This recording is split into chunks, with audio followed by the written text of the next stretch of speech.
قرآن کو ہم دیکھتے ہیں تو قرآن مجید صحابہ کی تربیت اور آزمائش کے لیے کن کن مراحل کو ضروری قرار دیتا ہے، اور اس کا اصرار کیوں ہے کہ انہیں ان تمام مراحل سے ضرور گزرنا پڑے گا؟ یہ صحابہ کے دینی مقام کو سمجھنے کے لیے یہ بنیادی اور اہم سوال ہے کہ دین میں اگر ایک جماعت کو اس کا ایک مقام قرآن بھی بیان کرتا ہے، حدیث بھی بیان کرتی ہے، امت بھی مانتی ہے، تو اس کی اخلاقی بنیادیں کیا ہیں؟ کیوں اس ایک جماعت کو یہ مقام دیا جاتا ہے؟ تو قرآن مجید نے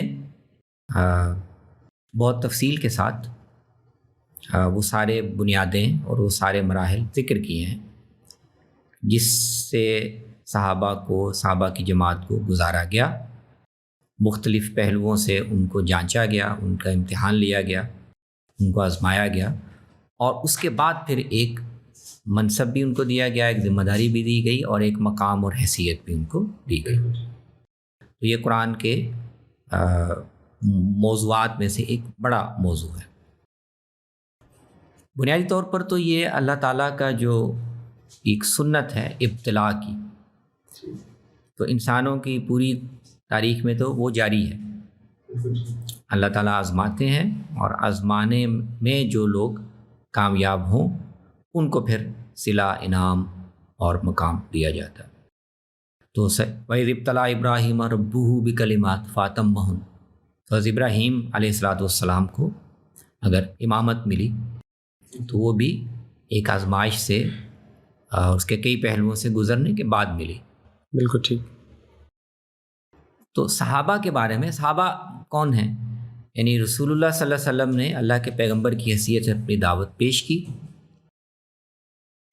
اور کچھ لوگ آہستہ آہستہ اس دعوت کو سن کر ایمان لانا شروع ہو گئے۔ بالکل ٹھیک۔ تو یہ اہل ایمان کی جماعت ہے۔ صحیح۔ قرآن میں صحابہ کی تعبیر اس طرح نہیں آئی، الذین آمنوا کی آئی ہے، اور آگے چل کر وہ لوگ جن کی رسول اللہ صلی اللہ علیہ وسلم کے ساتھ قرب، معیت ایک خاص درجے کو پہنچ گیا ہے، تو ان کے لیے پھر قرآن الذین معہ کی تعبیر استعمال کرتا ہے۔ بالکل، قرآن کی اصطلاح معیت کی ہے۔ معیت کی۔ تو اس جماعت کو بھی امتحان سے گزارا گیا، اور اللہ تعالیٰ نے اپنی وہ سنت بیان کی ہے کہ ابتلاء کے بغیر اور آزمائش سے گزرے بغیر اللہ تعالیٰ اس اسباب کی دنیا میں انعام کا یا اکرام کا یا جزا اور سزا کا فیصلہ نہیں کرتا۔ بالکل ٹھیک۔ تو یہ بات وہ بار بار کہتا ہے۔ اور یہ آپ دیکھیں مکی صورتوں میں، اگر آپ سورۃ العنکبوت کو پڑھیں تو اس کے پہلے رکوع میں یہ مکے میں ہی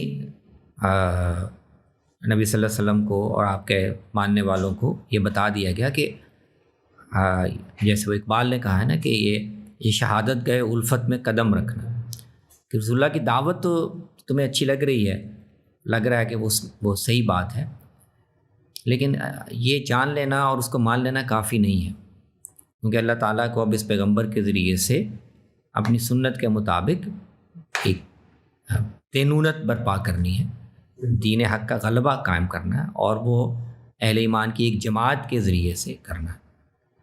تو تم اب ایک مشکل امتحان میں ہو، تو تمہیں آزمائش سے بھی گزرنا پڑے گا۔ بالکل ٹھیک۔ صرف مان لینے یا زبان سے کہہ دینا کافی نہیں ہوگا۔ تو بڑی دوسری آیت ہے سورہ عنکبوت کی، احسب الناس ان یترکوا ان یقولوا آمنا وہم لا یفتنون، کیا لوگ سمجھتے ہیں کہ وہ صرف آمنا کہہ دینے سے ان کی جان بخشی ہو جائے گی، یا وہ کامیاب ہو جائیں گے اور آزمایا نہیں جائے گا؟ تو ایسا نہیں ہوگا۔ وَلَقَدْ فَتَنَّا الَّذِينَ مِن قَبْلِهِمْ، ہماری سنت یہ رہی ہے کہ ہم پہلے بھی لوگوں کو آزماتے رہے۔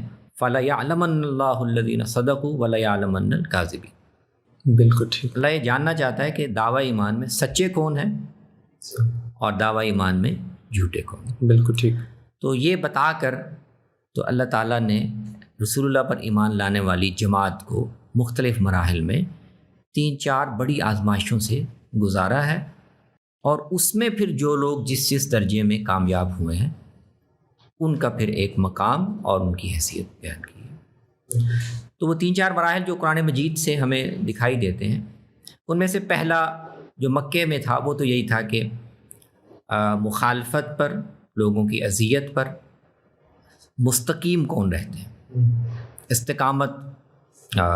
اذیت ہوگی، لوگ تنگ کریں گے، جسمانی تکلیف بھی دیں گے، بائیکاٹ بھی کریں گے، تو اس پر ثابت قدم رہنا یہ امتحان کا اور آزمائش کا پہلا عمل ہے. تو قرآن یہ کہتا ہے کہ جو اس میں کامیاب نہیں ہوتے اور اذیت سے گھبرا کر پلٹ اٹھتے ہیں تو قرآن کی نظر میں وہ منافقین ہیں. تو مکے میں بھی وہ لوگ جنہوں نے ایمان کا دعویٰ تو کیا لیکن سختیوں اور آزمائشوں پر پابر جا نہیں رہ سکے، پلٹ گئے، تو قرآن ان کو بھی منافقین کی کیٹیگری میں رکھتا ہے. بالکل ٹھیک.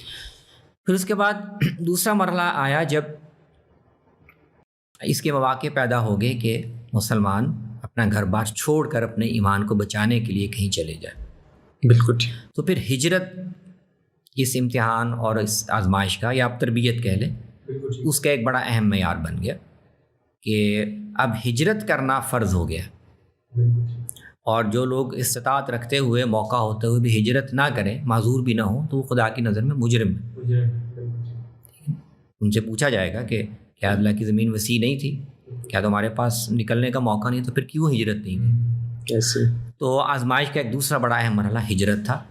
تو اسی لیے پھر قرآن مجید مہاجرین کا، والذین ہاجروا فی اللہ، ان کا پھر ایک خاص مرتبہ، مقام، امتیاز کے ساتھ اور ایک خاص تحسین کے ساتھ ان کا ذکر کرتا ہے کہ انہوں نے گویا یہ عمل کر کے ثابت کر دیا کہ ہم اپنے دعویٰ ایمان میں سچے ہیں.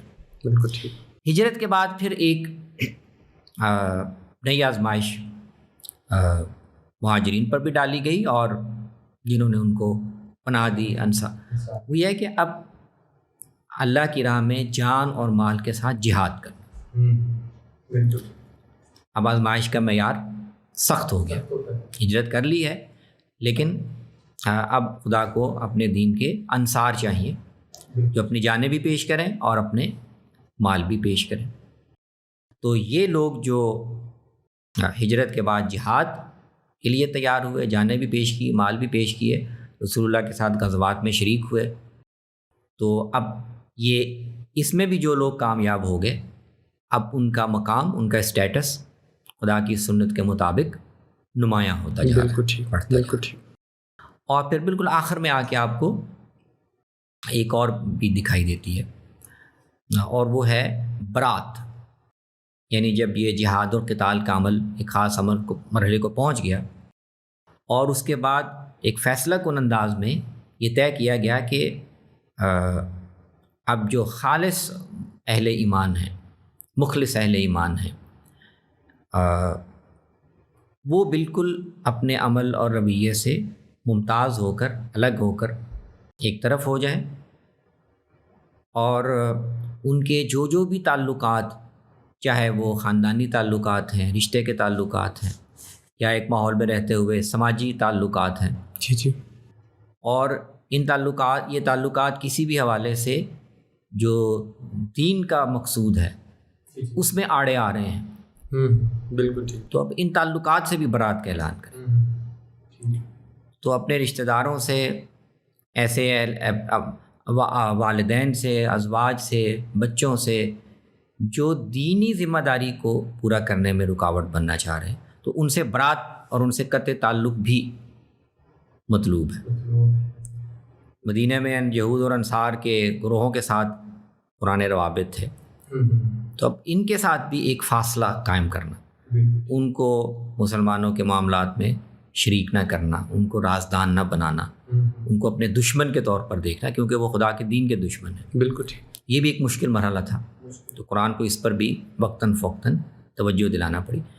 تو یہ 3-4 بڑے اہم مرحلے تھے جن سے صحابہ کو گزارا گیا، اور اس کے بعد پھر جن لوگوں نے استقامت بھی دکھائی، ہجرت بھی کی، جہاد بھی کیا، جانیں بھی پیش کیں، آنے والوں کو پناہ اور ٹھکانہ بھی دیا، پھر اس کے بعد ہر رشتہ اور تعلق کو بھی ایک طرف رکھ دیا تاکہ ہم یکسو ہو کر خدا کے دین کی خدمت کریں.